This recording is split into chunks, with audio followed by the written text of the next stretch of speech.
Hello and welcome to the Two Robbies Podcast, your destination for in-depth discussion and analysis of the Premier League. I'm Robbie Mustoe, he's Robbie Earle, and here are today's topics. Curtis Jones delivers a heroic home performance as Liverpool survive a tough test in a 2-1 win over Chelsea. Man City rely on yet another late goal from John Stones, this time to topple Wolves 2-1 at Molineaux. Arsenal face more disciplinary issues after a William Saliba red card is followed by a 2-0 loss at Bournemouth, and Tottenham bounce back from their shocking defeat to Brighton with a confident 4-1 win against West Ham. That's what we have coming up in today's episode. Okay, mate, well, only really one place to start. It was Sunday Fun Day. It was at Anfield. It was Liverpool, Chelsea, two new managers, two new eras, two big, important football clubs in the Premier League. First of all, I have to say, mate, what a great game. I thought it was a real spectacle, played with good pace, good intensity. I thought at the end it was quite fitting that the Liverpool fans obviously cheered, and you saw the scenes with the Liverpool players in terms of what that meant. But the Chelsea fans, I think, were pretty pleased with the way their team, the young team, went about it. And this was a severe test for Chelsea. We're not quite sure of quite how good they are, but I thought they came out with a lot of credit in a game that was a great watch, actually, for sitting on the armchair. In some ways, Rob, I was impressed with both teams. We wanted to learn about these teams. You know, this is the stiffest test, I guess. I mean, Chelsea have had a couple of tough games, but I thought Chelsea were every bit as good, as confident in possession as I expected and hoped. I love seeing a team that are brave to try and play out. We know it's a young side. We know they're still building. We know there's some parts of the team I think will get upgraded. Robert Sanchez in goal, I think, is a position that needs to be upgraded pretty badly at Chelsea. But their football really gave Liverpool some problems. Liverpool would have preferred it to be more in their control in terms of possession. But Chelsea, the way that they played, and Malo Gusto's position has actually started left back. Reece James started on the right in a high midfield position, gave Liverpool a problem. And tactically, it was difficult to Liverpool for them to control it. But Liverpool's kind of positive, Rob, was the defensive display and how strong they looked and how there was no drama really defensively. That's got to be the pleasing thing. We know that they'll have games when they'll boss possession. We know that they've got forward players who did it again, by the way. Salah scores a penalty and assists Curtis Jones' goal. We know they've got front players that can score. It's just the defensive side of this team, Rob, is starting to look pretty strong. I mean, I think in the last few games, they've conceded many chances, not conceded a lot. But this was a tougher test. 3 goals, 3 goals in total now. It's starting to look like that's going to be their thing. And with the front players again, that's a pretty good combination. I thought they looked really durable and a good win for Liverpool. It was funny because as I was watching it, again, I was thinking, well, it's a real test now, this front four of Chelsea with Jackson at the top of the pitch, Madueke, Sancho and Palmer. That's 4 players with skill, with ability, with pace that can cause you problems. I thought Madueke actually gave Robertson some problems, certainly in the early part of the game. As it got on, Robertson kind of came to grips with it and kind of took me to my theory of why I ended up thinking Liverpool won. I just felt, Rob, that Liverpool had a know-how, an understanding, a maturity. It's been born out of 8-9 years under Jurgen Klopp. That's winning titles. It's won Champions League. It's won domestic trophies. That have been in big atmospheres away from home and handled it. And I just felt as though it was a bit of a learning for Chelsea in terms of that maturity. The first time that I thought Liverpool had a real threat and Curtis Jones goes down on inside the box and Levi Colwill makes a rash challenge. Now, I'm not saying that it ain't going to happen, but sometimes I just wonder if, like, being at Anfield, we've both played there, Rob. It's not just the team you play the atmosphere, you play the history, you play the stadium. And I just felt it was though they got rattled just a little bit by the noise and the atmosphere. And Colwill makes a bit of a rash challenge. You get the penalty. Salah puts it away, and all of a sudden Liverpool are one up in a game that Chelsea were causing them real problems, especially with that midfield setup. And again, after mentioning Caicedo's looking more of a player. Lavia is we're starting to see some of the qualities and the money that Chelsea paid. I just felt today the difference between the two sides in terms of ability. Liverpool got more than that, but I thought it was experience, maturity, and know-how put Liverpool in a better place. And as you say, defended better, took the chances when they came along. When you got Mo Salah, you've got something incredible. 162 Premier League goals now, ninth, I think, joint ninth in the all-time list. There's so many pieces that are good, but there's so many pieces at Chelsea that are encouraging, I think, if you're a Chelsea fan in your Enzo Maresca. Yeah, I mean, they also had to deal with 2 players suspended, Chelsea, for disciplinary reasons, really, just the topping up of the yellow cards. Reece James was a big call, Rob. Reece James was a big call, and he was very active in the game. He did a fine job. I just think when I looked at that second goal, the winning goal from Curtis Jones, and I watched Reece James, and he's going to be tired. He's naturally going to be tired. He hadn't played any minutes since like the first week of August. I know he's trained well all for the last couple of weeks. The manager said that. I just see when he put his arm up to try and catch Jones offside, it looked like a player for me that was really starting to struggle with his fitness and tired. And he did, he was coming off. Like his guy was the subs were warming up, and he was always going to come off. There you go. I'm not necessarily blaming the manager for playing Reece James that long, but that was a tired-looking kind of moment where Jones got in, and it's those split seconds. But no, Chelsea, you say about the quality of Liverpool, Rob, but this Chelsea side also has quality, and with minutes, with experience, with successes. Again, a couple of spots that could be improved. Robert Sanchez, I think they'll look for a better goalkeeper at a certain point. And I thought Pedro Neto looked really, really good when he came on, Rob, and Jadon Sancho had less of an impact really in the game. So they're new, they're building, they're finding their way, they've settled. There's no, I feel like all the drama and all the noise around the club, Rob, the ownership and directors and squads and players and signings has calmed right down. And this was a really good performance that they can take the game to Liverpool and give them, I get not much of a scare, but like, wow, they bossed. They're much more possession. Their final third productivity, Rob, wasn't as they wanted. But it was a great game. It wasn't really a massive Cole Palmer day, was it? No, it wasn't quite. It was quite quiet for him.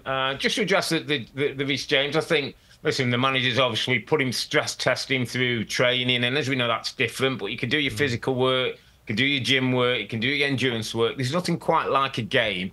And also, Rob, I always feel like your mental concentration. You don't realise how much that drains you at times. And you're at Liverpool, you're up against Gakpo on one side and Salah on the other side, and people running at you. And I just think that mentally, he was just taking a mental breather as Curtis Jones runs through for that second goal. And that's something that you have to kind of build up over the course of 2 or 3, 4 games. You get yourself back into that shape. But I want to focus on another player, mate, who's going to be my underappreciated player of the week. And it goes to Curtis Jones, who's a young, still only 23, quite surprised me, Liverpool midfield player who joined the club at 9 years of age. He's from Toxteth, he's local Liverpool lad. He knows what this football club means to its community and the people who support it. He's been in all the England from under-15s through to the under-21s, won the Euros.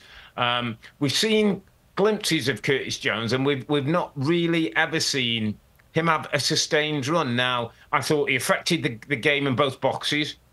Brilliant block on Cole Palmer to stop goal at one end. Next minute, he's running up the other end, winning a penalty kick against Colwell. His timed run, one of the most dangerous runs to pick up from midfield. Somebody who used to play in that role. I know if you can time it, very few will stay with you, and he gets a nice finish, the winning goal. And he's just somebody, Rob, when I look around this Liverpool team, and I see Szoboszlai, who's been big money, who's a quality player, but Curtis Jones is affecting the game more than Szoboszlai at the moment. And Curtis Jones probably, I know he's a local lad, and I know he's come through the academy, and he ain't cost you hundreds of millions, but this probably deserves a little run now, Rob, I'm thinking. 5 or 6 games like Curtis. Go on, let's see what you can produce in that kind of time. Is he ready? I know on his side he's got to be a little bit more consistent because we've seen a little bit of up and down, but I don't know, he's just had a new baby. All that brings a bit of maturity and a bit more responsibility.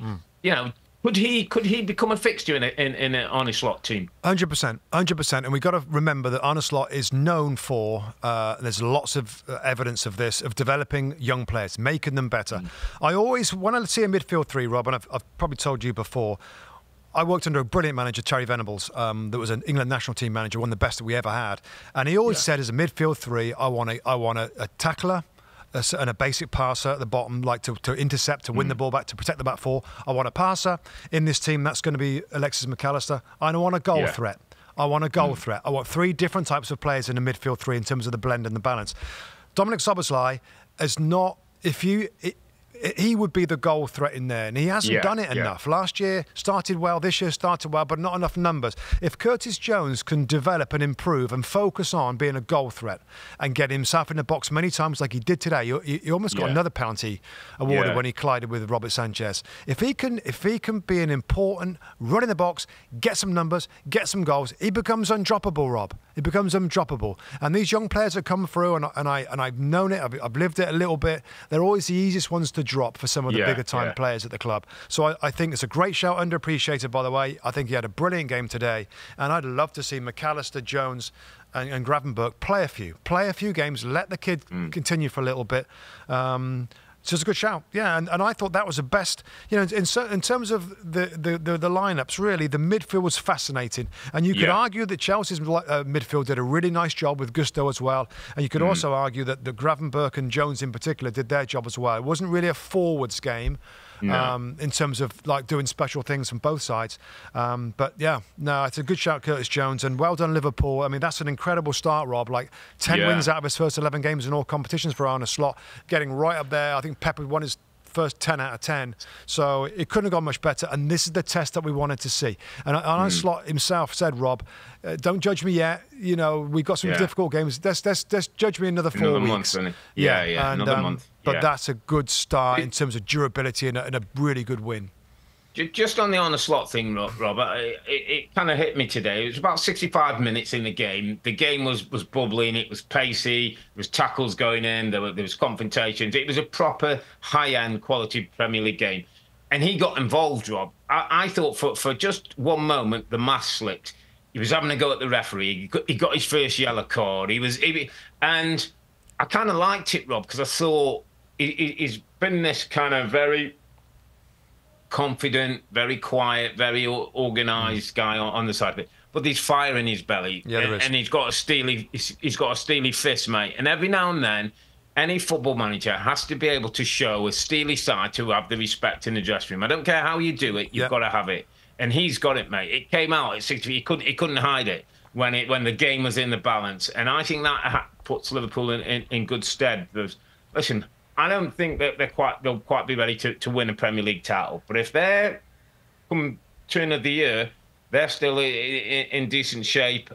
They've got enough quality, they've got enough experience, and they've got enough know-how. And a manager with a bit of steel at the right time, a depth of squad that they've got, Rob, they might be able to hang in there. Just a couple of ads before we move on. Going back about Arne Slot, we had a conversation with Stephen Warnock on the phone. We have a meeting every Thursday, and he was talking to a few Liverpool players, and there's a sense that there's a bit of fear factor. That there is I go nasty streaks a little, but there's a streak in him that the players are like, they don't want to. Pee him off type of thing. So I like that. And also at the end of the game with Slot, he went onto the pitch. I think he was trying to get to the referee, and he got somebody kind of grabbed shielded him, away. Didn't they? Yeah, which was fair enough. It was interesting, wasn't it? Yeah. And last point before we definitely move on, I just want to give Trent Alexander-Arnold a little bit of credit. It wasn't a Trent spraying the ball around, moving into midfield, dictating stuff. But I tell you, I'm liking the way he's defending. Now, I've pulled him out many times before where his importance on defending seems a little casual. He is absolutely different. He is sprinting back. He's engaging. I can only remember one time when Pedro Neto got away from him a little bit on a run. But he is defending better, and fair play. Because if he becomes a little more focused on his defending with what else he's got in terms of his passing and everything else, that is like world-class type of player. So, well done. There's Madrid talk, isn't it? And the Madrid and Barcelona talk and all that. Yeah, it's a number one target for Real Madrid, I think, right back, so that's a problem. Anyway, we must move on, my friend. Okay, let's move it on to Molineaux. Wolves, second bottom, I think, courtesy results. Manchester City, absolutely flying. As I think Rebecca asked you and Tim today, routine win, and both you went, routine win. And I had to sit there with my coffee and dunking my chocolate biscuit going, it's not routine, mate. It just won't be routine. The Premier League doesn't do routine. And so it proved. Wolves got themselves a great opener, counter-attack. Strand Larson with a lovely finish from a Semedo ball. Guardiola Guardiola gets himself a lovely strike to get the goal. And then we have a bit of drama last minutes again. That man, John Stone, how important he's been over the years with huge moments. We've seen it against Arsenal. We've seen him a couple of times in Liverpool, whether he's scoring goals or stopping goals. And the champions get it done, mate. It wasn't a stellar day. Wolves had a plan that was working quite well, and you could certainly see what they were trying to do. Yep. But isn't it a day when champions do what champions do? That's the cliche, and it's hard to argue with that, Rob, when they score late like that. Yeah. But I got to say, they didn't look like it was going to happen. I said to the guys in the studio, they're dropping points here. They don't look like scoring. And they had a few shots from distance. And, of course, Guardiola's goal was a great goal. But I just thought they lacked the zip. They lacked the determination. They lacked what I call the desperation to win. And we often see that with City. And I know, and by the way, we've seen this before. We've seen this before where the first half of the season, they're not at their best. And then they go on this crazy run after into February, March and April and everything else. But so I thought it was a typical... When you say that, Rob, though, I mean, their possession is incredible again. Their passing, you just didn't feel it was it was just that edge. I mean, Haaland had an off day. Craig Dawson, I don't know what, has got a little bit of something over him. Last season did the same in the 2-1 win at Molineaux. He kind of physicals him a bit, Rob. He gets across where he wants to run. He calls him, we saw lots of shots of frustrated Haaland. There was one or two, Bernardo Silva had shots blocked. Keepers made a couple of great saves. But, I mean, it wasn't that they weren't playing like... Let's go to Arsenal. I didn't think Arsenal played particularly well in their defeat at Bournemouth. I didn't think City played that poorly. I just didn't think they looked quite as sharp. No, that's right. And I thought they missed De Bruyne. That sort of game you need your clever kind of assisting players. But there's no question. The goal came and the celebration was funny, Rob. And just to talk through that goal again, because gosh, it happened real late. We bang in the studio. We're like, 95, 90 plus 5. And of course, Bernardo Silva is right next to the goalkeeper, which happens many, many times. And when you see him there, you're like, he's in an offside position, and you're like, well, is he affecting the goalkeeper? And the first run through, I'm like, well, yeah, look, he's kind of backing in. He's stopping the goalkeeper to get to where he wants to get. Forgetting briefly that it's a corner. So he wasn't actually offside. He's not onside until the header comes in. And at that point, he moved away from the goalkeeper because the offside was given at the start, wasn't it? And then VAR said, well, actually, he wasn't. That's why VAR went to have a look at it. Yeah, and they come to the right decision. But it's kind of subtle. And when you... There's jostling all the time from a corner kick, so that was fine. The first bit was fine. It's when the header comes in towards goal, he backs away from the goalkeeper. He's not affecting play, so it was a good decision. And by the way, well, it's interesting. It's what City do with one man, because we've seen it. It's what Arsenal were doing with Ben White. It's like get close to the goalkeeper, instigate some kind of contact, and then the moment the ball's kicked, get yourself away and don't be in the line of sight. Yeah. Don't be in the line of sight. And because of that, it stands as a goal. Now, I do hear the argument about, like, Bernardo Silva does back in a little bit to put him, not say put him off, to give him something else to think about. And that's something that VAR and the FA are either going to have to look at and decide that if that happens, we're either going to say it's a foul and he's affecting the goalkeeper's ability to play the ball, or we're just going to let that go. Because at the moment, Rob, it's a bit 50-50. You don't know which way that call's going to go. Yeah, and I think Tim said it, and I think Tim's used to in his career, he said, the coach has said to me, just get him out of the way. Physical, bump him out of the way. There's going to be that physicality. And that was one of those situations. Contact, the key bit is when the ball was headed, he was out of the way. When the ball was headed, he was out of the way. It didn't affect the goalkeeper. It didn't affect No, it didn't affect the goalkeeper. Just one thing to add, Robin, and, we do are underappreciated, and I have one in this game. And, this really does go into the category of underappreciated. Jose Sarr, the Wolverhampton Wanderers goalkeeper, was into the team today. Sam Johnson had a muscle injury, and Jose Sarr was back in. And I thought, for a guy that's been out for the last few weeks, I think Sarr started the first 2 league games, and then he was out for Sam Johnson, a new signing that came in, taking his position. And the sharpness of Jose Sarr to come back in and make 3 or 4 of those low hand, the ball comes through bodies, very athletic, very sharp, very quick. Fair play to Jose Sarr. I remember one in the first half. The Gundogan one was incredible. So underappreciated by the club, yeah. Rob? Do they need Sam Johnston? I didn't think of Jose Sá last year as being a weak goalkeeper. So I just wanted to give him a bit of love and has he been a bit underappreciated by the manager and the club? That somebody else had come in that I don't know whether he's any better, Sam Johnston. Than... Well, Gary O'Neill said there's no number one. They're both fine positions. So based off that, mate, that I would say that.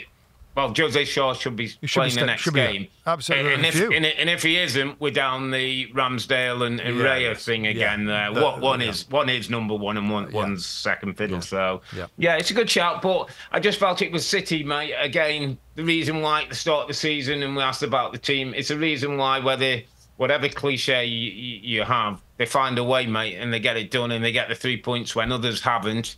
And that's what makes them the team that they are.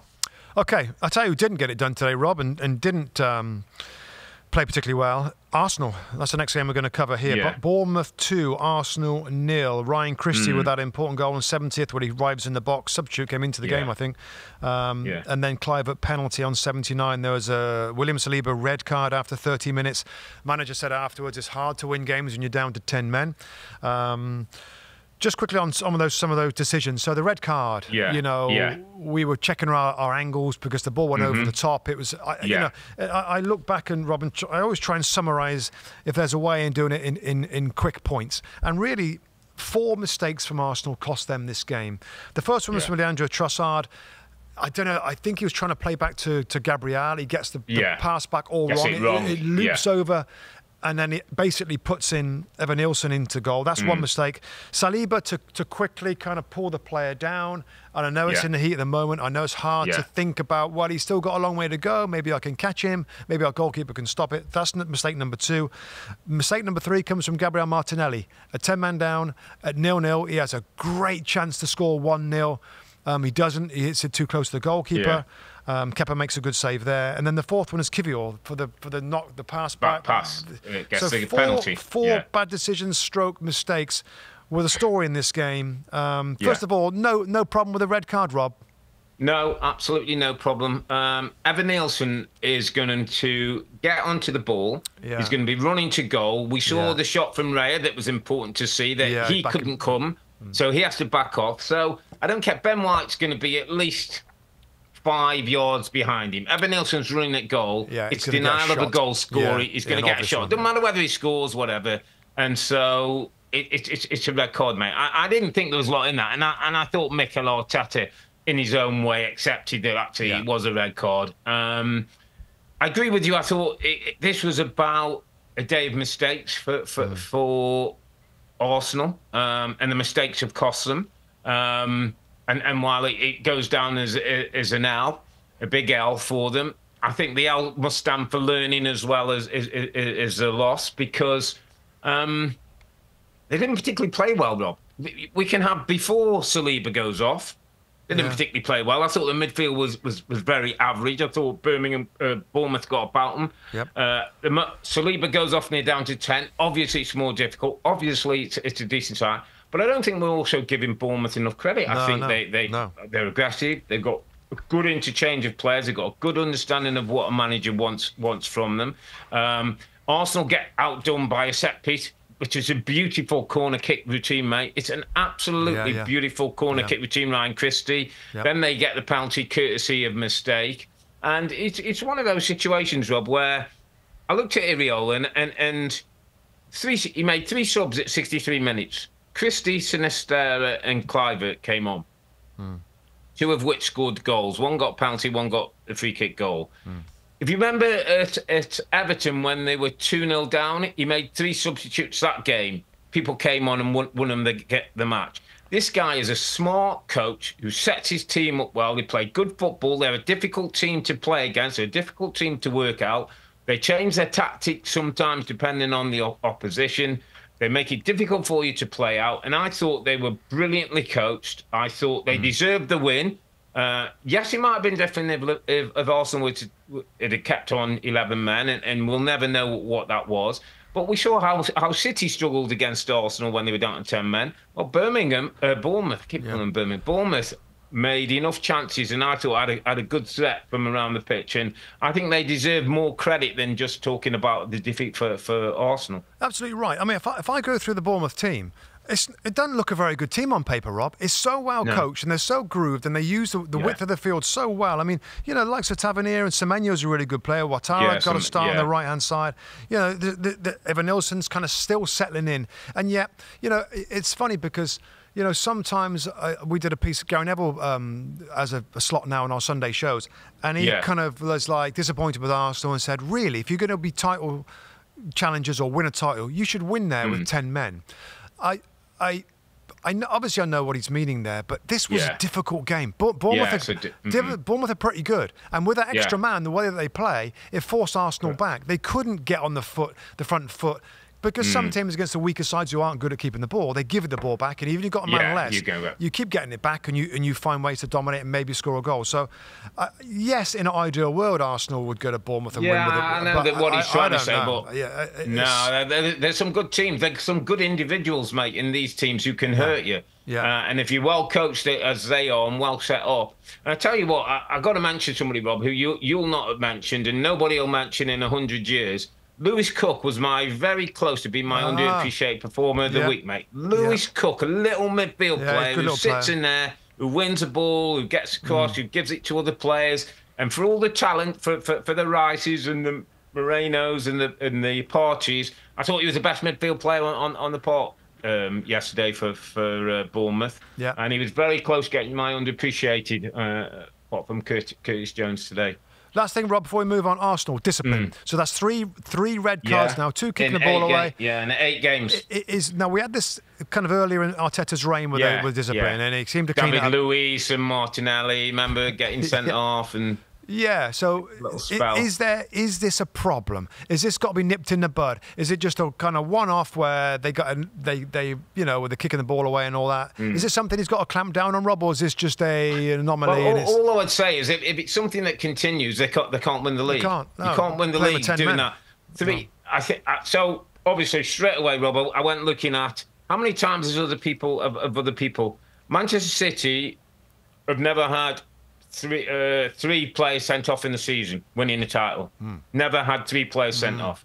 So somewhere there's a discipline, and we know it happens once or twice. Sometimes the defender's 2 yellers, or sometimes somebody, but you just feel like in that short space of time, there's got to be a learning, Rob. And Declan Rice came out and said we're shooting ourselves in the foot, kicking ourselves in the foot each time we do it. But there's got to be a learning, and I felt that Saliba's was more instinct. I felt the first thing he did was, I'm out of position, I'm just going to grab him. And he's quick enough and strong enough to chase Evan Nilsson down and put him under pressure without challenging him. And be strong enough to go, okay, you have the shot, but I'm going to be leaning all over you in that. And that's what I think has got to be become different with Arsenal, because I don't think we see that less with City, and that's why another reason why if Arsenal are going to overtake City, they've got to control it. They can't afford to be going a man down thinking they're going to win in this league. And this is Bournemouth, who Gary Neville saying you should be, teams you should be beating. There's good players, there's good coaches, and there's good systems of work being done in even some of the not so glamorous teams. Yeah, and just to finish on that, I mean, well done, Bournemouth. They're sitting in mid-table, Rob, and they might become like a Fulham, Rob. You know, like Fulham, where we they do really well. We never talk about them so much because they're very rarely at the bottom and they're very rarely at the top. So I think like the other Bs, isn't it? Brentford and Brighton, very well-run football clubs. And fair play to Bill Foley. His ownership has been really strong. He's invested in the team. They only get like 11,000 people, Rob, at their stadium. Yeah, they're getting a new stadium though, aren't they? He's ambitious, mate. And we've got to start. Everybody's got to start getting away from like little Bournemouth and little Brighton. These teams ain't little anymore, mate. And if you don't respect them, you'll get hurt. So Bournemouth get the job done. Arsenal lose their first game of the season. Spurs West Ham was an interesting one, mate. If you think of the kind of heat that was on Ange Postecoglou after the defeat just before the break, and then West Ham team who we haven't quite worked out under Lopetegui. Well, they certainly went Spurs' way. Spurs 4-1. I think 3 goals in a 7-8 minute spell for Spurs actually put paid to West Ham. who actually went 1-0 up in this game, surprisingly enough. Kudos with the goal. He was heavily involved in all sorts of shenanigans going on later. Well, should we give a bit of praise to Spurs first? Because there was a little bit of a spotlight on Ange and his team. You know, and remember the shot of him looking into the distance, fans behind him last time out against Brighton. Yeah, I for me, see, I get it when you have bad results and a shocker like that where they lose 3 goals like that. I get the pressure's on, but I've always enjoyed what he's trying to do. And I did a little breakdown of the goals against Brentford, Brighton, Rob, and it wasn't really about those goals against Brighton weren't about going gung-ho and getting caught on a counter-attack and being outnumbered. And it was just poor, basic defending of not engaging. And when they conceded the first goal, I'm like, Destiny Udogie, who's such a good player, and he ended up having a good game, but he gets caught. He gets done round the outside. He has a chance to get goal side. He doesn't. He gets beat round the outside. Was it Jared Bowen that beat round the outside? It was. And it's like, that's it. Like, that's it. So I'm like, that's got to frustrate the manager. Now, fair play. He made a big change at halftime, Rob, which is we should talk about it a little bit. James Maddison, who has that little role similar to Kulusevski, he's become less effective. You know, he's not going to give you too much defensively where Kulusevski is. Papsar came on. Papsar, and from when Papsar came on, the game went really well. He can still create, he can still pass, but he's got a big engine. He can defend a little bit. He can help Udogie on that side if he's having a tough time. So I like the substitution. It might be, you know, obviously Maddison won't want to hear it, but it might be a better blend, you know, back to my midfield 3 blend to have him instead of having the 2 out-and-out attackers. Kulusevski, by the way, is playing the football of his life in that midfield position, the right of a midfield central 3, instead of being the wide side. I mean, he scores kind of from the wider area, but he's playing really well. So an excellent second half. I enjoy what Spurs do going forward. Now whether they need to tweak the balance of it, we'll wait and see. But this has got to feel good to the Spurs fans, the team, the manager, that when they're on their game, they create and they score a little bit. Apart from the first moment with Udogie's poor defending, other than that, they were pretty safe and secure. Sonny back in the team gives them a lift down that side, another threat. Johnson's much more confident now, Rob, isn't confident and settled into the group. But let's quickly just touch the Maddison thing, mate, because he's a strange carrier, James Maddison, isn't he? I mean, he came into the football club at the start of last season and was so well, was a big part of what they were doing. You must feel like one of the first names on the team sheet, and then something seems to go wrong. It's happened a little bit in his Leicester days. There's moments when in big games you never saw him, and then he seems to have had a moment again where, you know, the team balance looks better. Now, the problem with James Maddison, and he's such a technically gifted player, that if he's not making goals, scoring goals, or dominating the game for you, there isn't an awful lot else. Right. And in modern day football, mate, we used to have players in, you know, we were a Wimbledon team where we were all at it. But every now and then the gaffer would bring in a player who was a bit, let's say, luxury, where he wouldn't have to do quite so much work, but you better cross and do this and do that. I get the sense James Maddison is that guy, but modern day football doesn't allow luxuries anymore. Doesn't allow you to carry any passengers. The best teams in the league don't carry any passengers. You still have to do your hard work and your defensive stuff. For the most part, but I agree with you. So like your Cole Palmers, you know, or I mean, it used to be David Silva or Kevin De Bruyne. They sometimes still get away, but we're talking about players that deliver. Odegaard, but so. I know what you mean, and those luxury players work a little harder, but there is a little license. Let's go back to the balance because they're so good. Because they're so good. So back to your point, if he's not doing it, then it kind of stands out a little bit. And also the last. Remember, Leicester got relegated, and he got left out the side a lot. Yeah, he got left out one of the big games at Newcastle when they needed to win. Dean Smith left him on the bench. Was like, what? That's it. Yeah, there might be a little question mark about his mental toughness, Rob, which isn't talked about much, and you don't really see it too much when you're watching your game at home on the TV. Value, isn't it? Yeah, but it's such a blooming important part of it, and maybe in times where he's not doing a lot on the ball, he can do better to play his way into the game. Play your way into the game by working hard, making a couple of tackles and get involved again. So, yeah, something to talk about. It's a good shout, yeah. And something just to keep an eye on, really, in terms of Martin. Gauntlet's slowing down now, and he's a bit out of the England picture as well. So he's got to sort of get back down to Gracie's start with that hard work, and hopefully the rest of his game will continue. Give me a bit of West Ham. Just a quick line on West Ham, mate, because worrying for the Hammers. It's a midfield, mate, that doesn't... okay, if they've got the ball, they might be okay. Without the ball, you can run through them. Yeah. They've lost the resilience. I know David Moyes wasn't the most exciting footballer, but his teams have a little bit about them. They've lost that resilience. I dare say now, and it was, I read a line, Rob, that I can't steal for myself, but it was almost like, if West Ham signed Erling Haaland this week, somehow Mikel Antonio would still be starting up front. It's like, whatever happens at West Ham, Mikel Antonio, who's been a brilliant servant and can play in a number of positions, still shouldn't be leading the line at West Ham United if West Ham United think they're going to be a top 8 club and trying to challenge and break into the top 6. I think there's a lot of issues for Lopetegui. It doesn't look to me, Rob, and I'm going to give you a big, broad, like me looking from the outside, doesn't look like the players are bought into it yet.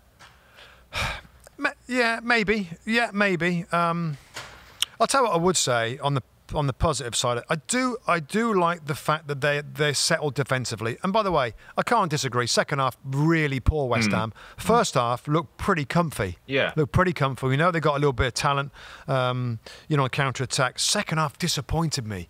It just. Gosh, they set themselves up to be counter-attacking. There's a little bit of strength there. Guido Rodriguez in the middle of the park, 30 years of age, problem.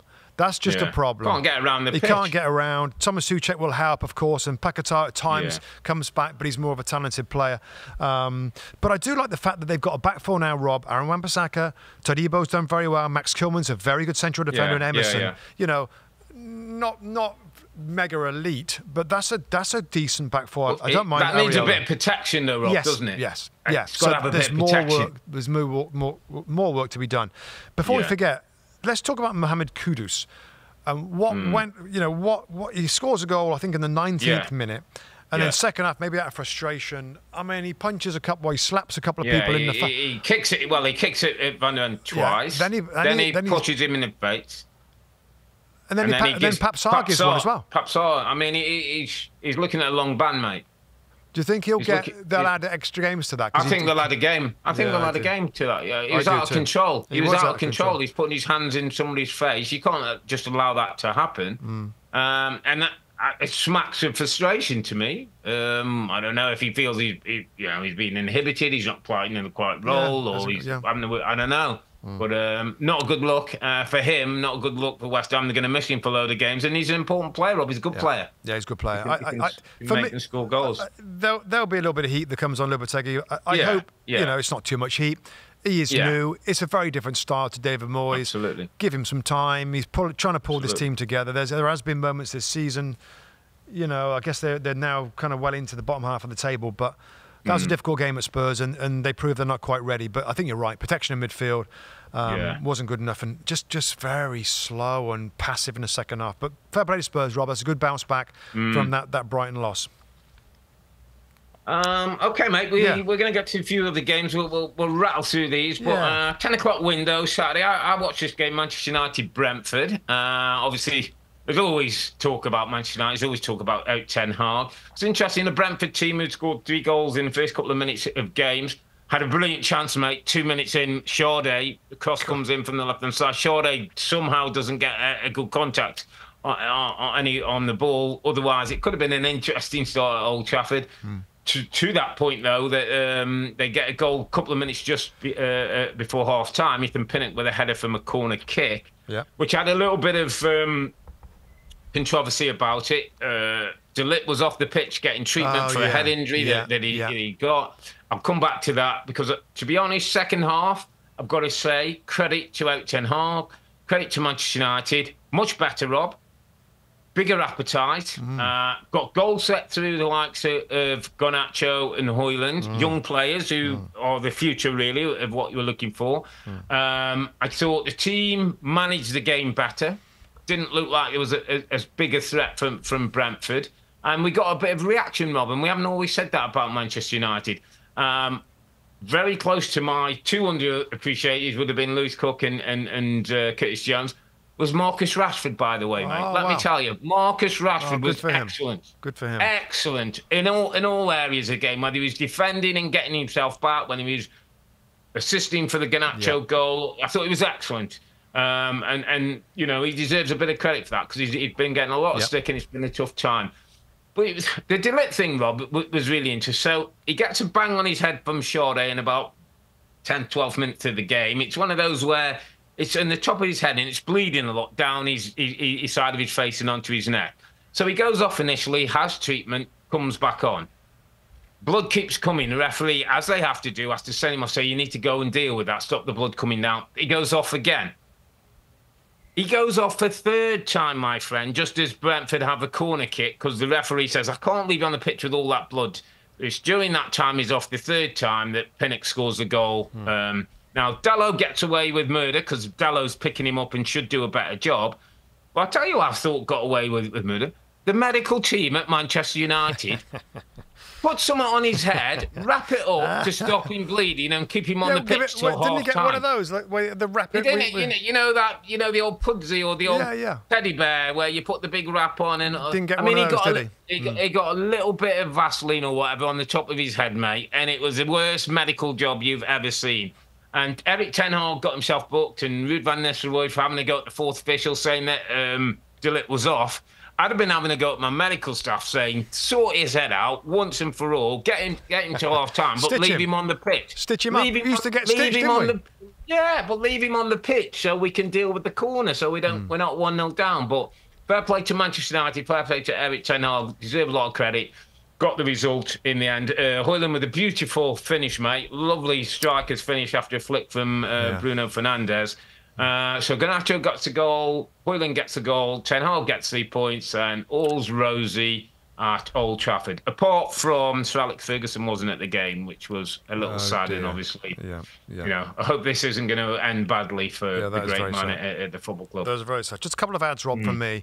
Obviously, we saw the highlights. The manager talking about Rasmus Højlund, that he's fit now, and he's a very important part of them. And I think that's a good shout. Like he's going to be the main scorer. He's going to get better. I think he's immature. So him being back is very, very good. And also on Erik ten Hag, and I think I've said this the last few weeks, like just forget about his job. Forget about him now. So let the directors and that have a look at Christmas. See how they're doing at Christmas. He's been allowed to. It's been thought through. He's got an extension on his contract. He's got different coaches come into the country, come into this football club, settled into the club. He's got a bunch of players that this new director and their team have put together. It's kind of new. Why would you make all those changes and then just get rid of him after 7 or 8 games? So let him do his thing now until Christmas. Check in at Christmas, see how they're doing, see how the new players are fitting in. Is the team, is the style, is it coming together, is there progression? Then you can start to take a bit of a view on it. So I'm pleased for United. I'm particularly pleased for Rashford as well. They had a good game. Yeah, and let it just settle and let them play their football for a few weeks. Yeah, let him play. Interesting week they got coming up, mate. They're away at Fenerbahce, I think, Thursday in the Europa League, and then and then away at West Ham next weekend. So a couple of interesting games for United, which there's always some discussion: win, lose, or draw. All right, so let's go through the others. Southampton 2. Crikey, what a game. Leicester 3. Southampton go 2-0 up, and then Leicester score 3 goals.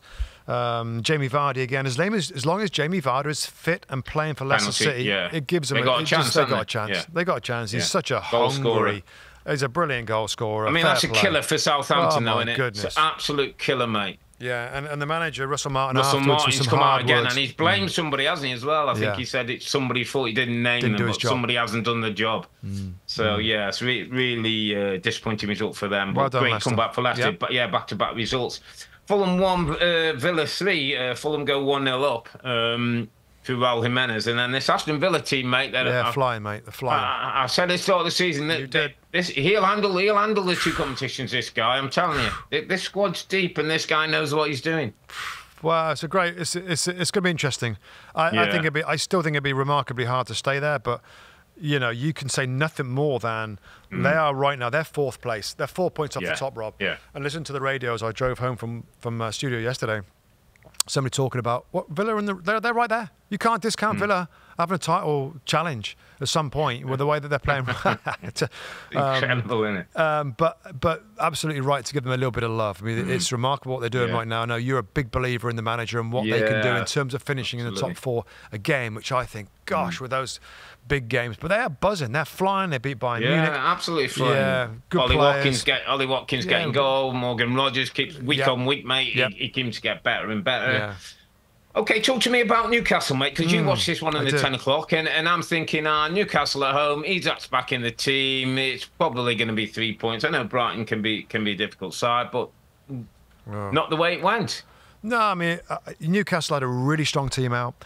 They had a brilliant chance with Alexander Isak back in the side, and you would absolutely put a lot of money on him finishing it off. He doesn't. Verbruggen makes a good save. And they huffed and puffed and they dominated the game but just couldn't create enough. Fair play to Brighton. Fair play to Brighton. This is quite remarkable. They made a lot of changes. They had 2 players in the team making their first Premier League starts or their first this season, and Evan Ferguson up front and Igor Julio as a central defender. And they just dug in there with other changes to the side. How did they squeeze Welbeck, Ruter and Ferguson in the team, Rob? Yeah, how did that... Yeah, it looked like a 4-4-2. We weren't quite sure how it was going to line up. So it's kind of Welbeck alongside Ferguson. Ruter. With Ruter to the right. Yeah, Ruter, by the way, one to watch. Yeah. Jorginho Ruter, just for everybody out there. You know, just keep an eye on him. Silky. Well, we saw him at Leeds. We saw him a little bit at Leeds. Didn't have a brilliant season last year either. But I spoke to somebody, a Leeds fan, he said he thinks he's a special player.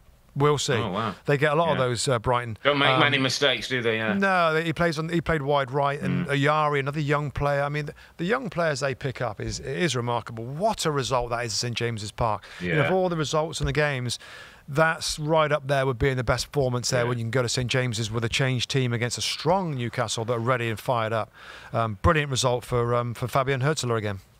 Absolutely. And let's go to Ipswich Town, Everton. So Everton, I'm hearing Skillyman and Jai is the new favourite for Everton fans. He came in the saviour with a goal. And Michael Keane with a beautiful finish after great work from McNeil. And what we know is Everton go 2-0 up and usually lose. This time they go 2-0 up and hold on to it. So big 3 points for Sean Dyche and his team, and just feel like the confidence is starting to come back, the clean sheets are starting to come back. That's very much what Dyche is all about. I think Njai, Rob, is such a good signing, such a good signing. It releases Dwight McNeil, who's excelled as a number 10. They got enough for me, and I've always felt that. There's always heat on Everton. You know, I'm excited to see Everton next season in the Premier League with their new stadium. There's talk of a new owner that looks like a new legit, ownership, good person to take over the club. So they're a good story. Still, they're not far away from it all. They've got 8 points from 8 games, but I think they got enough to pull away. And Everton's I don't know. I feel better about Everton being in the Premier League, so I hope they should be. It's a better league with Everton in, mate. It's an absolutely better league. Proper club. And that's why it's a proper club. I think, unless you maybe read, everybody would think that. Yeah. Listen, mate, great week 8, back from international duty where Man City win a late one. Arsenal lose one and lose a man, while Manchester United went one down. Ease of pressure on Eric Ten Hag beating the Bees. And at Anfield, it's Liverpool that get the important home win, courtesy of Jones. We'll be back next weekend. That's October the 27th, match week 9, when the standout game again is Liverpool. They go to Arsenal, game at the Emirates, so it's 12:30 p.m. Eastern Time on Peacock. Don't forget that one, and don't forget Arsenal won't have William Saliba through that red card. But for now, I'm Earle, he's Mustoe, together with the 2 Robbies. Thanks for watching and listening. Be safe, stay healthy. It's a good night from me. And it's good night from him. Good night. Good night.